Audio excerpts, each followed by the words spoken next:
United States for free. For those of you watching from overseas, the shipping charge might be a little bit more. And also a reminder about our live stream events is that every author appearance that we live stream here at the store is archived.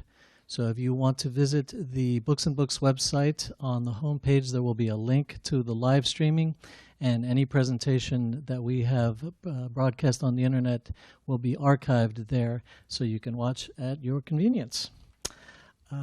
This evening, Books and Books is very happy to welcome Mr. Brian Bandel and his new novel, Mute. And here to introduce Mr. Bandel, you know him from such films as Cocaine Cowboys and The U. He is the co-founder of Raconteur Films. Please welcome to the microphone filmmaker Billy Corben. Thank you. Both of you. They say that Los Angeles is where you go when you want to be somebody. New York's where you go when you are somebody. And Miami's where you go when you want to be somebody else. And I think the truth behind that adage has launched and maintained many a career in this community. Edna Buchanan, I think of Carl Hiaasen, I think of myself, in fact, it's fitting that we're here in Coral Gables, the city of a million ordinances. Some of my favorites include residents used to have to walk their cats on a leash in this city. Truth. I believe 5 or more women cannot live in a single abode. The anti-brothel law that is actually the reason to this day that the University of Miami does not have sorority houses. Truth. Of course, there are. What are some of my other favorites in Coral Gables? You can't. I think it's lawn signs, right? Have to be a particular height, about a shillelagh high off the ground here. And too soon, too real. What happened? Thank you.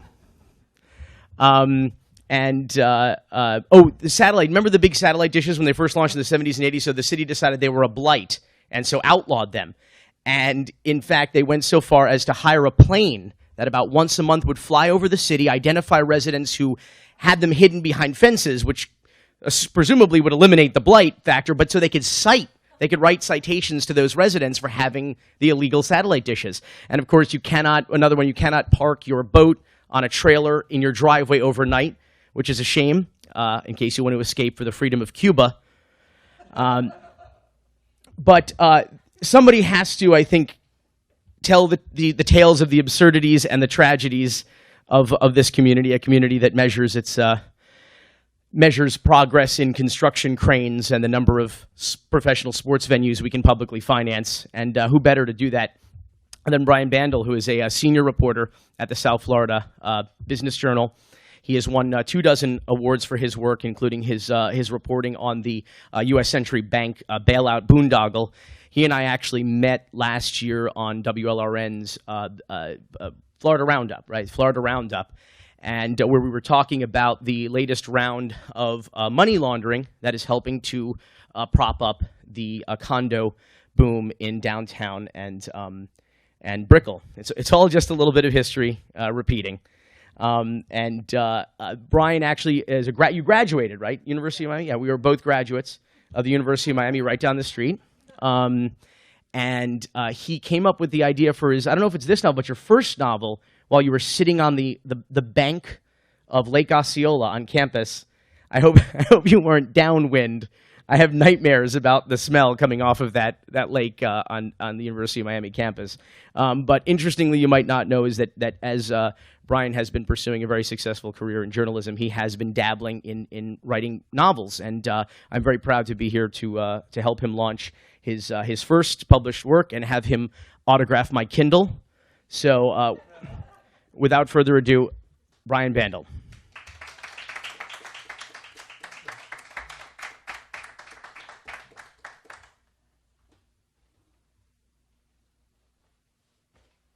Careful, Kindle is a dirty word in this place. Thanks to all of you for coming out.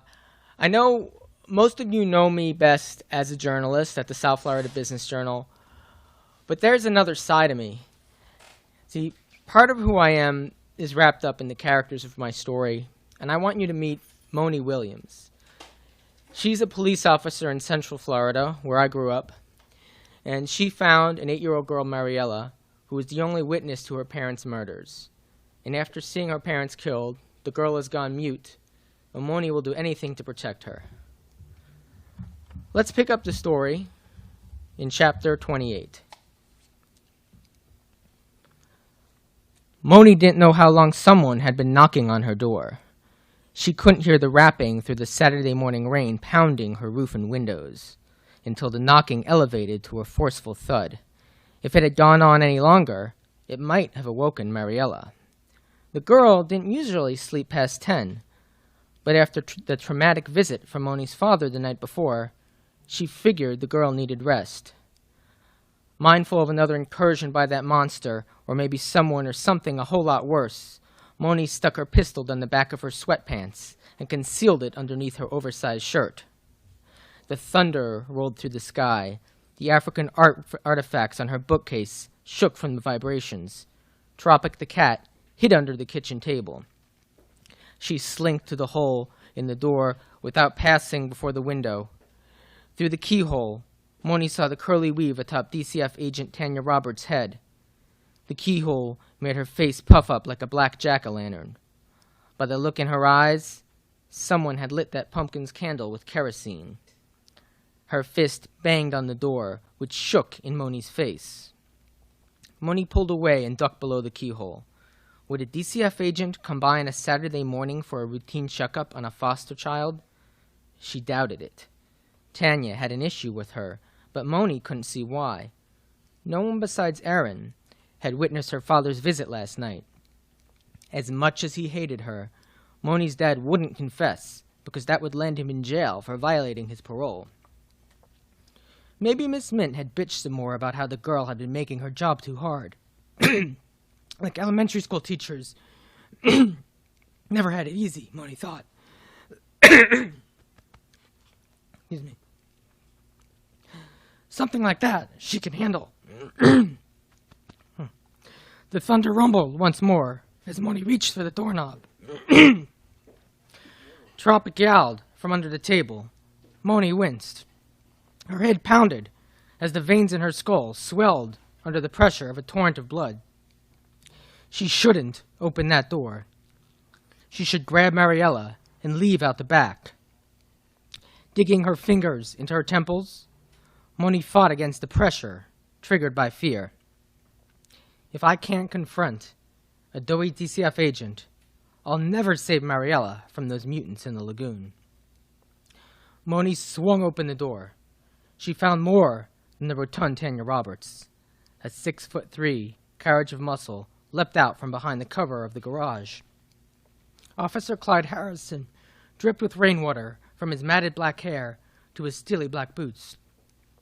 His uniform clung to his stacked body, and he showed off a pair of pecs that powered arms strong enough to snap her neck in a heartbeat.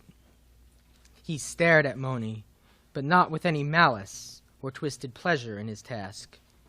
She saw the subtle sympathy in her eyes. Harrison stood there like a tank ready to steamroll over a village, even if he'd regret it later. His reluctance didn't offer Moni any relief. Her headache subsided, but her heart rate ramped up as the unmistakable reality struck her. She had been on the other end of that doorway so many times. Moni had accompanied DCF agent, even Tanya in a few instances, when they removed children from dangerous homes. Sometimes the parents didn't protest, but that only happened when the parents were junkies or the kids were hellraisers. In most cases, Moni restrained the enraged parents while the DCF whisked the kids away. A DCF agent would rarely take an officer on a call for any other reason. Wedged in the doorway with Mariella's kidnappers facing her, Moni felt like a slippery cork plugging a fire hose. "Where is she?" Tanya asked. Her voice sounded mighty big with that gorilla at her back. "Mariella is sleeping. She had a busy night eating pizza with our friend Aaron from the investigation team," Moni said. "If there's some kind of problem, we can..." I heard through the grapevine that you had another guest last night, one with a rap sheet longer than my arm. Tanya reached into her shirt pocket and drew out a photo of Bo Williams barging into Moni's house. Moni's jaw nearly dropped off her face. She could argue all she wanted, but she couldn't refute that photo. Whether against her will or not, she hadn't prevented a father from encroaching on that vulnerable girl. A cop should have no problem keeping known criminals from taking a seat on the couch beside a child. Her excuses wouldn't convince a judge otherwise. Her father's voice rang inside her head. "You've been fucking up my whole life, you little whore! All you do is screw up!" "How'd you get that?" Moni jutted a trembling finger at the photo. "Who's been watching me?" "Sorry, Moni," Harrison said as he stepped forward. "We can't let this go on any longer. A lot of lives are at stake here. Not just one girl's." "Sounds like Sneed put you up to it," Moni said. Harrison didn't reply. From his expression, he didn't need to. Sneed had hated Moni's little arrangement with Mariella from the moment she carried the girl off the boardwalk in that accursed park. Only Moni had prevented that fat oaf from plopping Mariella on his plate under the hot lights of the interrogation room and tearing out every shred until he found the evidence he hungered for. The girl might never recover from the traumatic reliving of her parents' gruesome dissections, but Sneed wouldn't care. As Harrison had said, that little girl was only one life. Moni spread her elbows out so Tanya couldn't wedge her walrus-like body through the doorway. "Excuse me?" Tanya said. Moni held firm. Harrison sighed. "You really want it this way, huh?" He grabbed Moni's arm and spun her around as easily as a turnstile. Without summoning any rage or noticeable effort, Harrison shrugged off Moni squirming against his unrelenting grip. "Let me go!" she shouted so loud that a hurricane couldn't drown her out. "Run, Mariella, run! Run and she'll never catch you!"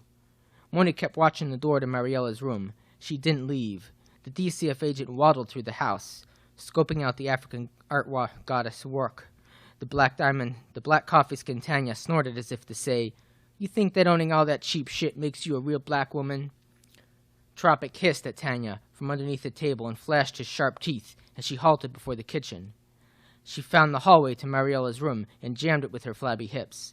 Even if Mariella tried making a run for it, she'd lodge in Tanya's arms and get stuffed into the back of her car. Moni's head rumbled as if a thundercloud swept in through her ear. She thought of Sneed screaming at poor Mariella. He wouldn't stop until she cracked and crumbled. All the love and trust that Moni had invested so much time in building with the girl would get destroyed forever. Moni would never see her precious Mariella again. "Stop it!" The scream intensified to throbbing in Moni's head. No pain concerned her anymore. She reached into the back of her pants and drew her pistol. She bashed Harrison in the temple with its handle. As he staggered into the wall, Moni slipped free and bolted for Tanya. Before Tanya realized what had happened to her backup, Moni grabbed the DCF agent by the back of her collar. She heaved her away from the girl's door. Tanya fell on her ass. Moni aimed her gun square in the middle of the woman's shocked face. "Back off," Moni said, without a thought about what a serious line she had just crossed. Every raindrop splattering against the windows rattled the painfully swollen recesses of her brain. She ignored it, along with the consequences of seeing this through. She didn't give a damn about anything besides keeping Mariella out of Sneed's clutches. "Girl, have you lost your damn mind?" Tanya bellowed as she scooted away from the gun. Moni's aim followed her. "Drop it, or else we're going to have a problem here," Harrison said as he drew his gun on Moni. Blood trickled down his temple from where Moni had struck him. It must take an anvil to knock him out. "I know you love that girl, but you won't be much use to her with a bullet in your skull." Moni thought about taking a dive and turning the gun on Harrison. Then she asked herself what the hell she was doing. She had already flushed away her career and bought herself jail time by turning a gun on an officer. She had never even shot at a criminal when she had plenty of reason. If she fired that gun, she'd never see the outside of a cell, or Mariella again. "I'm sorry, Moni lowered her gun and wiped a tear from her eye. This isn't who I am. Her head pulsed from her relentless headache, which made her involuntarily jerk the gun up once more. Moni flicked its aim away from Tanya, but by then Harrison had barreled halfway across the room. He wouldn't stop. He plowed into Moni, swatted the gun from her hand, and pinned her against the wall. "Get off me!" Moni barked in his chest. The top of her head couldn't even reach his chin. Something about being restrained like a caged dog resurrected the fight inside her. She arched her back against the wall and shoved him with both hands. She couldn't create an inch of space. He wouldn't even let her give Mariella a hug goodbye. "I'm not taking any more chances with you, darling." She felt the baritone in Harrison's voice resonate from his chest as he spoke. "Nina learned the hard way that you can't be trusted." "That wasn't my fault," Moni said as she squirmed for breathing room and an eventual escape route. He pushed back so hard that her spine grinded into the wall until she couldn't utter anything besides a grunt. While Moni shrugged futilely, Tanya gathered herself up and resumed her pursuit of the 8-year-old girl. Moni heard the floorboards in the hallway creak under the DCF's agent's platform boots as she stalked toward the bedroom. She opened the door. Tanya shrieked, "What happened to her?" And that's that chapter.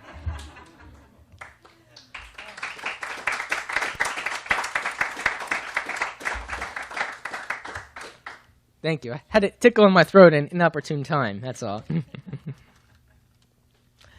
So, people often ask me how I can write about a character so different from myself. I mean, Moni is a biracial policewoman with a head full of braids. You know, I'm slightly more challenged in growing my hair long nowadays. You know, there's that old bit of advice for writers. Write what you know. Well, how does that apply to me here? Well, my story is a murder mystery. It's science fiction. It's ripping apart the Indian River Lagoon on the Florida coast. But really, it's more about me than you might think. See, people will casually ask me what inspired my novel, and it's not such an easy answer. The truth, it's been difficult to talk about, and it's something I've kept hidden from all but the closest people in my life. See, I was writing about this guy. Yes, that is me. That is my junior high photo. I'm in 9th grade here, and not as only is it any photo, that's actually my yearbook photo. And that is my real hair, in case you were wondering. So what would possess me to be like this? Why would I do a photo like this? Well, that's a year where a lot of things changed in my life. See, my parents got divorced that year. I moved in with my father, and I no longer live with my mother. And that was a choice, because my mother, she was becoming increasingly difficult to live with. She suffered from mental illness for many years. There were times where she'd lock herself in her room all day. We'd barely see her. There were times when she would compulsively exercise and not eat. There were times when she'd be out of town for a few weeks and I wouldn't know where she was. And later I found out she was in a mental facility. So when they say write what you know, that is what I did. I wrote about the same emotions I felt while I was writing Mute, as I watched helplessly as my mother struggled with her depression. I write about how I felt 10 years ago when my mother took her life. But in my novel, the roles reversed. My mother was the mute child. I was the policewoman trying in vain to save her. See, just like with a mute, depression and mental illness, it takes away your communication. It takes away the words you want to say. When you talk to someone who's depressed, even when you say positive things, they don't always hear it. They don't always want to listen. They want to be in the world of negativity. And that's how it is in my novel. See, in my novel, Mariella, the girl, gets changed. When her parents are murdered, she's not the same person. Everyone who knew her before said she's completely different. And she ceased, and that's how it is with my mother. See, my mother ceased being a mother. She became a child in need. She became someone who needed my help, just like how Mariella needed Moni. See, a lot of times in life, we tell our loved ones that we do anything for them, and it's really easy to say. But my novel, it asked the question, how much would you really do for those you love? What would you really sacrifice? As you've seen in Mute, Moni is willing to sacrifice her job. She's willing to put other people in danger. The whole Indian River Lagoon and the coast in Central Florida is in danger because of the serial killings going on, because of the bizarre animals coming out of the lagoon. But she protects the girl first. See, in my life, there were sacrifices I could have made to help my mother deal with what she was going through. But they were difficult. You know, I was going to high school. I went to the University of Miami to go to college, a 3-hour drive away. And I graduated, and I was an intern at the AP in Miami. It's hard to say, I'm going to put my life on hold, I'm going to go back home, I'm going to help you, especially when I didn't know what to do. I didn't know what to say. I'm not trained. It's not something that's just dressing a wound or putting an arm around someone's shoulder and helping them with a limp. See, just like here, Moni is ultimately powerless to protect Mariella, no matter what happens, with all the consequences facing out of the lagoon. Yet still she tries. And that's really how I felt. See, in Mute, there's a horde of infected animals coming out of the lagoon. Manatees, sea turtles, dolphins, things that are supposed to be tame become violent and dangerous. Their eyes glow purple. They have purple tumors growing on them. They become something that's harmful to people. Now, where did this idea come from? Where did the idea of an infection come from in my life? Well, to me, it was a mental illness of my mother. See, the illness changed someone who I loved, someone who was comforting, someone who I could hug, and made her someone else. You know, at my bar mitzvah, my mother was happy, she was joyous and dancing. You know, at my wedding, though, 8 years later, she wasn't the same. You could see the sadness in her eyes. She couldn't enjoy herself the same way. It had changed her. And that's why the idea of this infection is in my novel. It takes things innocent and loving and makes them painful. See, in my novel, they come out of the Indian River Lagoon, and really the Indian River Lagoon kind of turns toxic. It takes quite a beating. Although right now it actually is turning toxic. In my novel, it's a science fiction version of that. But, you know, of course, a lot of people, they decide, oh, I'm going to destroy New York. I'm going to destroy Los Angeles. That seems to be the popular cities to destroy right now. But, you know, I go after Central Florida. But why? Why would I attack Central Florida instead of a great city like New York that's so beautiful to knock down all those skyscrapers? Well, to me, it was really about the loss of a home. You know, that was my home growing up until I left high school. And I really can't go back there. It's not just that we sold our house. It's, think about the group that you can sit around in Thanksgiving dinner, if you're so lucky to have that family unit together still. To me, that's really gone, no matter where it is. You know, I really lost that home. I lost that sense. Those people who were there, those people could never get together again. So to me, it was really just a symbolic destruction of the home. And in my story, as you saw, Moni is recovering from her relationship with her father. Her father was abusive, and she's trying to get him out of her life, even though he keeps coming around. And when that happens, she gets into a relationship with a guy who's not good for her. He's tough enough to keep her father away, but really too mean for her. And to me, that's an example how people who are isolated, people who are trying to fit in, they often form relationships that aren't good for them. They often stick around with people who are bad influences, who make them do things they don't want to do. They change themselves just because they want that company. See, I did a lot of stupid things as a teenager because I wanted to make friends. I got suspended for pulling the fire alarm in class on a dare. I got suspended for lighting a fire with the Bunsen burner in science lab on a dare. I got suspended for kicking a teacher in balls in the middle of class. That was also on a dare.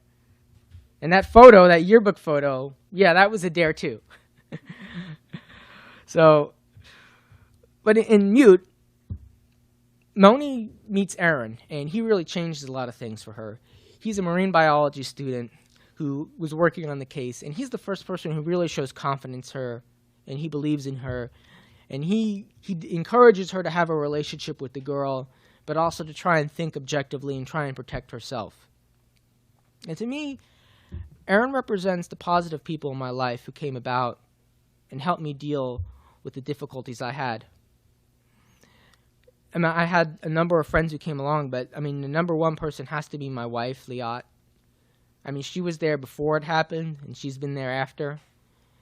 And really starting the family with her, and having 3 kids, including one born just 8 weeks ago, that's really helped get me through this and really helped me focus on what's important.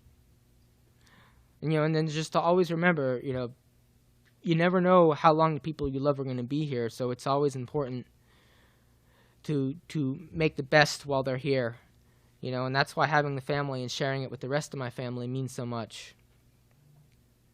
You see, I write my books to music. And Mute, I wrote to the songs of Tori Amos. Might be the only science fiction novel written to Tori Amos. In one of her songs, Flavor, Tori asks, "You must pick a side. Will you choose fear, or will you choose love?" Well, my novel is scary, and life can be scary. But I chose love. Thank you.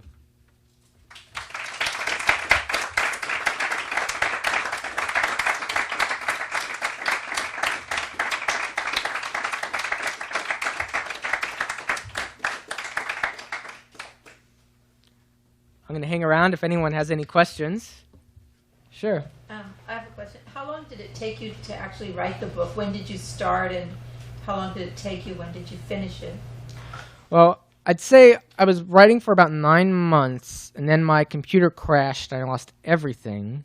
So back up. So yeah, I was probably about 80% through when that happened. And then it probably took me another 9 months to restart and finish. Although I think it's a blessing in disguise, because when I wrote it the second time, I knew the characters better. I changed some things up. Some of the scenes that I went through, I had some scenes where people got killed in the first person. I said, I'm just going to take that out. The police are going to find the bodies and have to wonder what happened. So I think ultimately those changes made it a lot better. And then, of course, it took about another year to edit it. All that takes a whole long time. So it's a long process, and I stuck with it. And, of course, I have other books I wrote, too, and all of them take a while, but now I know to back up. Sure. Can you talk a little about how the cover came together? Absolutely. This cover here, I was looking for artwork online that tried to represent Mute, Google image searches on Mute and everything, and I found a really cool photo of a girl with tape over her mouth. Not this one, but very close. And I wanted to figure out who took it. It took me a long time. It wasn't linked to her. It was actually being used for cell phone wallpaper. And eventually I was able to trace it back to its source. It was from an Australian radio interview with a woman who had selective mutism. And the photograph was how she felt about being a mute. And so her name is Elsa Sana, and I was able to find her through the radio station. Now she's a Facebook friend of mine. And she took that photo with the new model, and that became the cover. And so now she's my photographer down under. She has the cover for my next book, too. So it's a very interesting relationship. I had no idea it was taken by an actual mute, but it worked out pretty well. Sure. Can you tell us about the next book and That was my what question. you're thinking? Well, my next book is Famous After Death. It is a South Florida set book. So for all of you who live here, now I get to tear this community apart. It's about murder gone viral. 3 Miami teenagers decided they think it'll be fun to play some pranks on video, and until a police officer dies. Then they decide to post it online to a kind of a YouTube-like site, but they're smart enough to do it anonymously. They get a ton of hits, so they do it again and again. So basically, they're doing prank murders in order to get online fame anonymously. And then the other side of it is the police officer who is trying to track them down, who is very kind of a born-again Christian, and his original job was to stop pedophiles online, and to kind of stop all the pose as a child, catch the predator, and all that. And so he's set to try and catch them and try and figure out who's posting all this. And so I'm really excited about that novel. Silverleaf Books has it under contract in the works and should hopefully be out later this year. So if you go to the Silverleaf Books website, you could actually see kind of a mock-up of what the cover is going to be. You have a question? It was that question. It was that question. Oh, okay, cool. Sure, go ahead. Was this your first novel, or you had novels before this one? Well, that first novel I wrote, on the shores of Lake Osceola, yeah, that was the first one, and that wasn't this one. This was, I'd say, the fourth one I completed writing. And Famous After Death will be my fifth. So there were a lot of practice novels, which is just part of being a writer, It's like if you're a golf player, your first time out, you're not going to get out there with Tiger Woods and be hitting home, par threes and everything. It takes a lot of practice. So just to understand, keep working, work on a book really hard, then move on to the next book. Don't struggle forever with one book if it doesn't work. Just because you expect that when you write the next one, you're going to get better at it.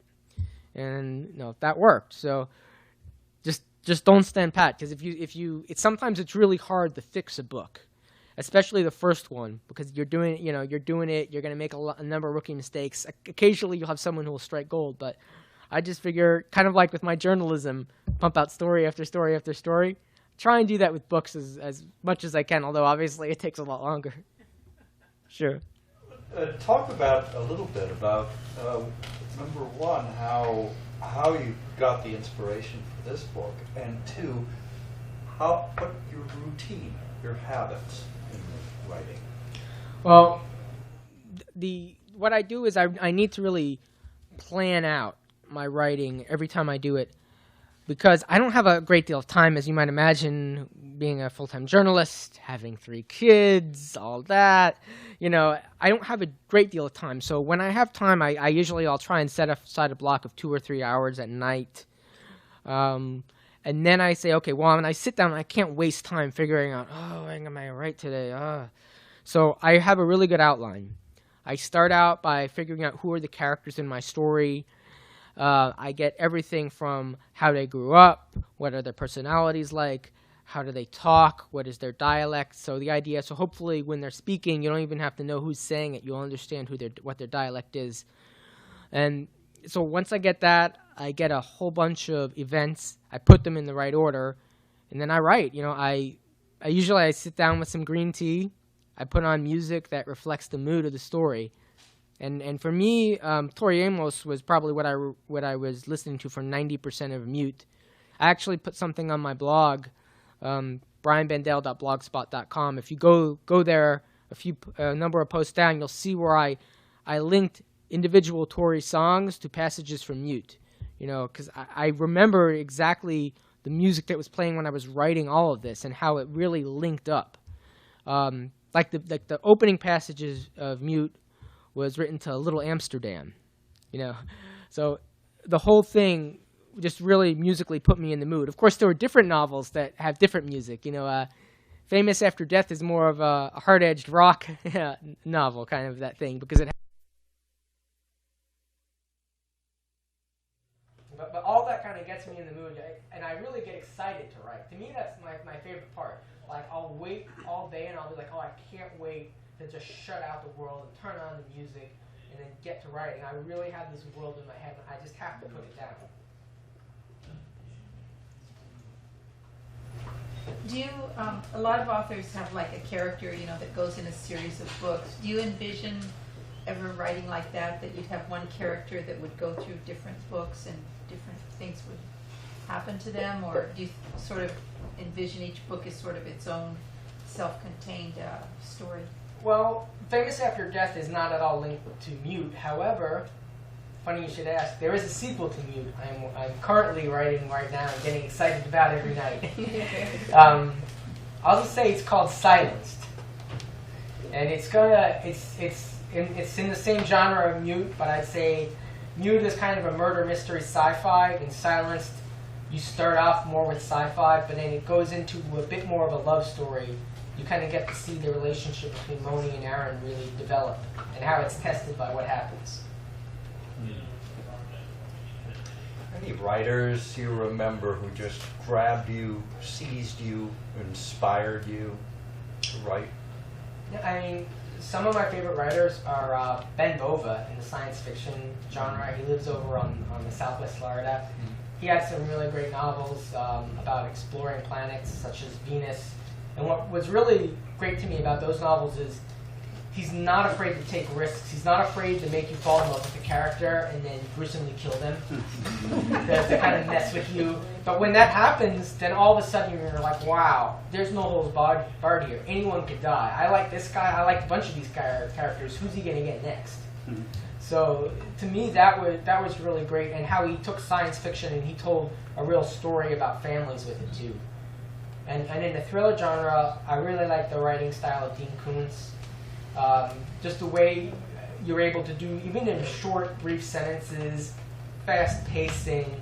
I think he's a master of getting you to read a whole lot of pages and not even realizing how much you read. You're like, oh my god, I can't believe I read 200 pages tonight. I didn't expect I would. I like that kind of pacing. So go ahead. Did you have a question? we have Or a questions? question. Yeah. Yes. You mentioned that you were influenced by your mother's death to write this book. Is there a reason why it took 10 years for you to finally write the book, or? Well, it's funny because as I was writing about it, I didn't cognizantly think I'm going to base it all on her death. I was really going to think, these are the emotions I feel, these are the emotions I understand. The pain of loss, the pain of trying to help someone who really can't be helped. And that's what I felt. And so I really poured that kind of emotion into the book.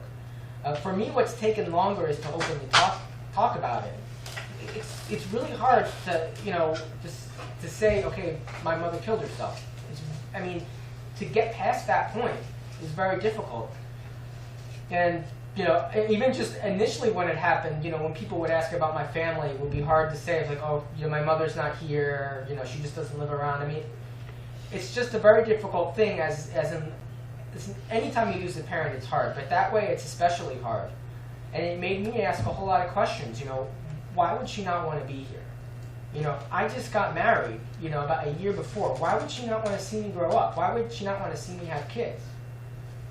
And to me, writing Mute helped me answer that question. See, in Mute, it's an infection that takes people who you love and takes animals you love and it makes them dangerous. And to me, that's what happened to my mother. I like to think about it that it wasn't her choice. That the mental illness took her away. Just like any disease would take someone away. And writing the book was really my coping mechanism to try and explain that to myself. Okay. Good. All right. Thank you very much.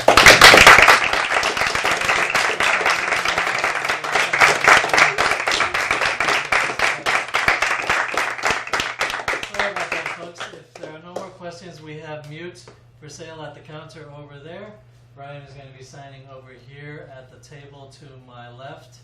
And that was a wonderful presentation. Please give him one more hand. Thanks.